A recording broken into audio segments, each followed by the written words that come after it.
Hey guys, it's Aquila, and this is another cranking video. Today I'm going to show you a deep heel, but I'm also going to do a regular heel in the same method that I like to do for the decreasing and increasing, and then show you the comparison of a standard heel done on half your stitches. So here's your half marks. You do the heel on either side. So mine is a 64 stitch cylinder. This is an Erlbacher gear heart. So I'm going to do a half heel. So it's exactly half of the stitches. So no matter what your cylinder size is, it's half. Mine will be 32. On a 60, it's 30, etc.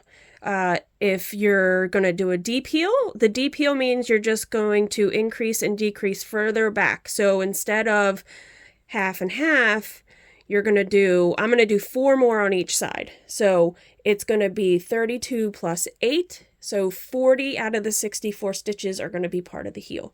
So I'm going to show you both heels and then compare them. So I've already started and got the machine ready. This isn't a video on that. This is just for the heels. And so I'm just using some Jaeger spun yarn that I have on a cone already. And I have my machine already where the carrier is at the front of the machine around 6 o'clock, and you use your crescent tool and you're going to lift up half of your stitches. One half and the other half. So these are now all out of work. Okay. The one thing I like to do for my heels, because I like the look of it, is I put the first 2 stitches down. So I don't really consider this a deep heel though. And then you will crank to the back side. This is where you engage your heel spring. Not showing the heel spring, but you would engage your heel spring. And because I put that extra stitch down into work, I'm going to lift 2. So 2 on the yarn side. Where the yarn is coming from is where I'm going to decrease every time I decrease. So whatever I did on that side, I'm mirroring on this side. So now I just go back to 1 up on each side, decreasing 1 stitch every row.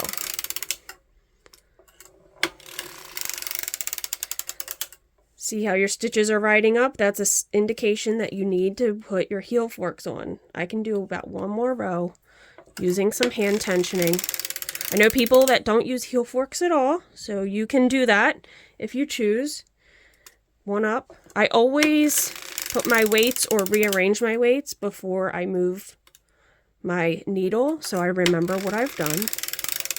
All right, I'm going to actually just put 1 fork in. You can do more than 1. You can do it however you prefer. So back to decreasing 1. And I'm going to go to my target mark, which is this purple one right here.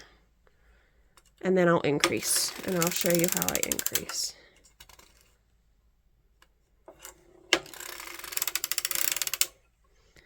I probably should just put my forks in instead of doing that every time, but all right. So again, I'm increasing or decreasing 1 stitch on the side that the yarn is coming from on every round.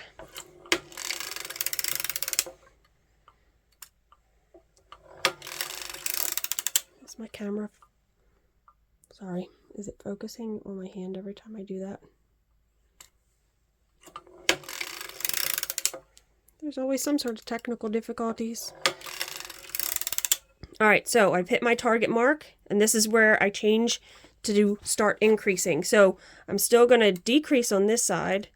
I'm decreasing 1, but I'm increasing 2, which is still technically giving an increase of 1 stitch. So now every row, I'm going to do the same thing. 1 up, 2 down. So 1 up on the yarn side and 2 down where the yarn is going to. I just like the look of this. Again, use your preferred method for your heels. This is just what I like doing. I'm going to move my fork just up a little bit. 1 up, 2 down. 1 up, 2 down. Just keep doing the 1 up and 2 down.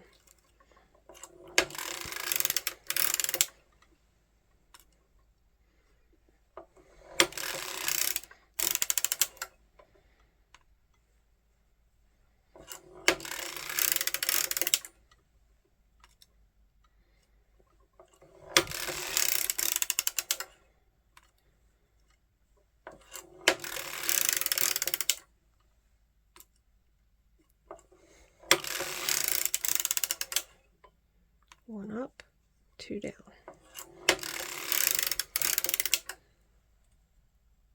My fork up a little. 1 up, 2 down. 1 up, 2 down. Now when you get back to those 2 stitches that you lifted together, you want to make sure you do both of them. 1 up. I'm at my half mark now on that side, but I am going to go 1 further around than the half marks. This is the last one, so I'm pushing down into work the stitch beyond the half mark. Then I'll lift it up and push this side, so this needle on this side is now down 1 beyond the half mark. I'm going to lift 1 up, I'm going to crank to the front. You put all your needles back down into work, making sure your latches are always open. And you don't want to squash the needle all the way down. You don't want to be like doing that and pushing it all the way down, because what can happen is those latches can close on you. Okay, and then you will crank around. And I'm going to crank around just 1 or 2 times for you to see. And then I'm going to reset for a deep heel. All right, I'll be back and show you a deep heel. All right, I've cranked around the heel. I'm not going to cut this yarn. I'm just going to do the heel a little further up and show you guys that. So to do the deep heel, you can do it as, well, I'm not sure how deep you can really go. Like, I guess you could go a lot further, go really far, but I don't know what the purpose of that would really be. So I am going to do 4 beyond. So this is my half exactly, and then I'm going to do 1, 2, 3, 4, and lift up beyond that, okay? On this side, 1, 2, 3, 4. And then all the needles after that. Sorry, it's just going to be easier to do with my finger. Okay. So now we have 4 extra on each side. Okay. Now, I'm not going to do the 2, like put an extra needle down at this point, but I am going to do the 2 up. So we're going to start again from the beginning, how we did the other time, except I'm not putting an extra needle down on each side since I'm already going 4 extra needles on each side. So you crank to the back. Now it's really just the same method. You're doing the same exact thing, except you're going to be doing it really like 8 more rows because you're going to, each needle is 1 row. So let me put my heel spring on. We're going to do 2 on one side.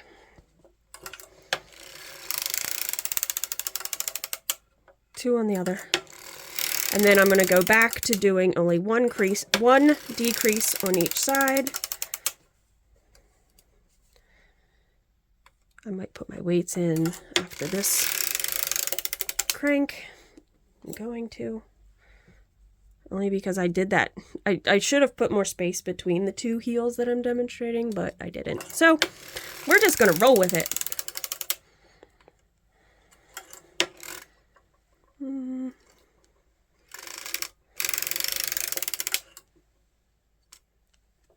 Decreasing 1 stitch on each side. Let me actually put my heel weights in on the corners because of the deep heel. So the weights on the side, you always want them to be under the stitches that are live, not under stitches that aren't live anymore. Okay? So this side is the decrease. Decrease. I'm just going to continue doing this until your desired mark of leaving however many stitches not done in short rows.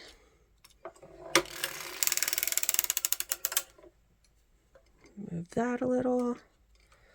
Move this one in some. Move this one in some. Make sure they're underneath of the stitches that are being knit.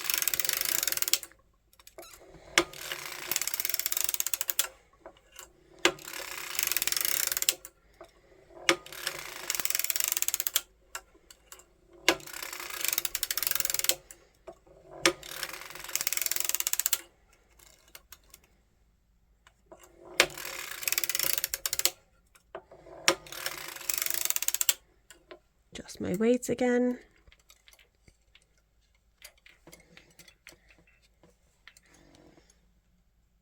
Lifting one. If you get into a habit of moving your weights before you move your, like, changing the needles, lifting or decreasing, increasing or decreasing, you'll keep to a method and you'll be like, I haven't moved my needles yet because I just moved my weights. I'm at my target mark.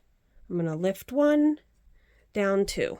So I'm going to follow that same increase method I did for the last heel.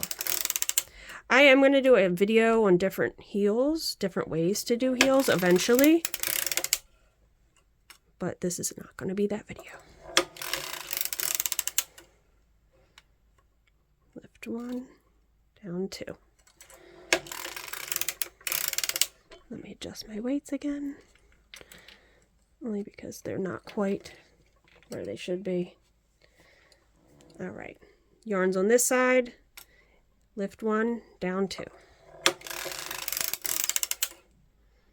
One, two.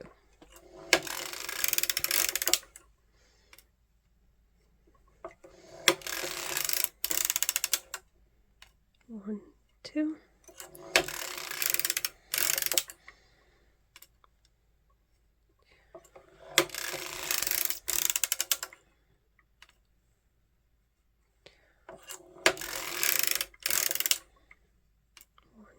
Two.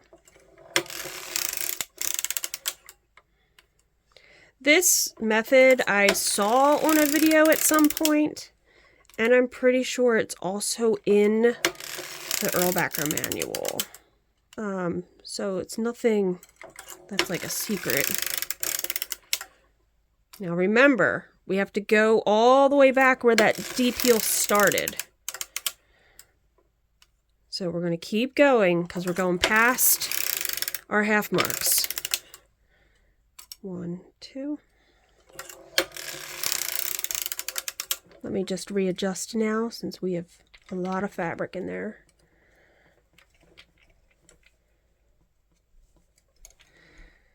Lift one, down two.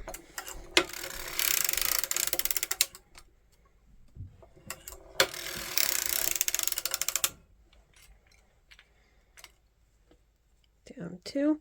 So we're 2 needles past the half mark on that side.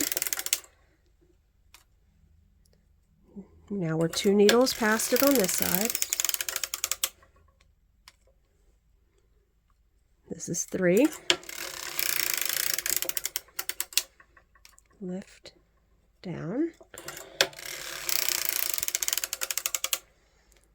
Lift, this is going to be 4.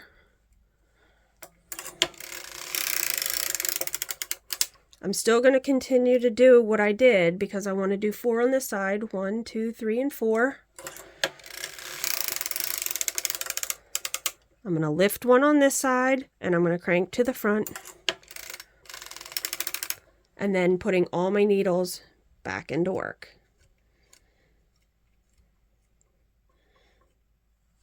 So I'm going to crank a little bit and then I'll take this off and I'll show you what it looks like.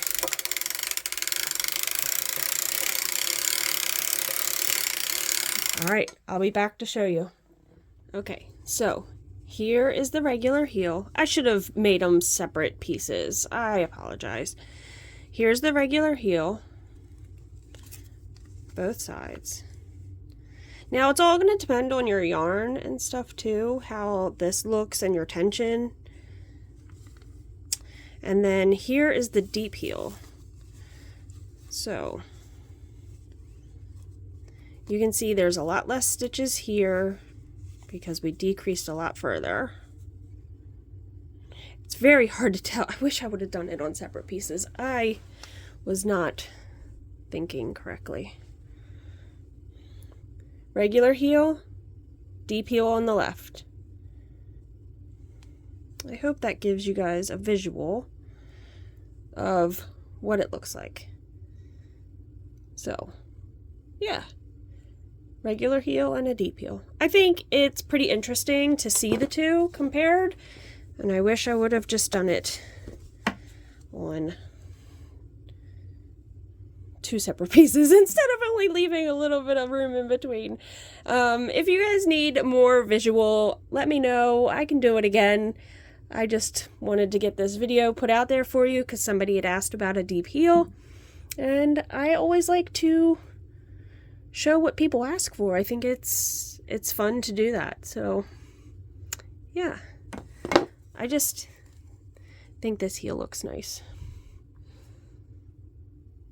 Again, I feel like I don't get a lot of gapping and holes I've gotten with other types of heels that I've done before. So there you go. All right. I hope this has helped some people out there. If there's any other suggestions, please let me know.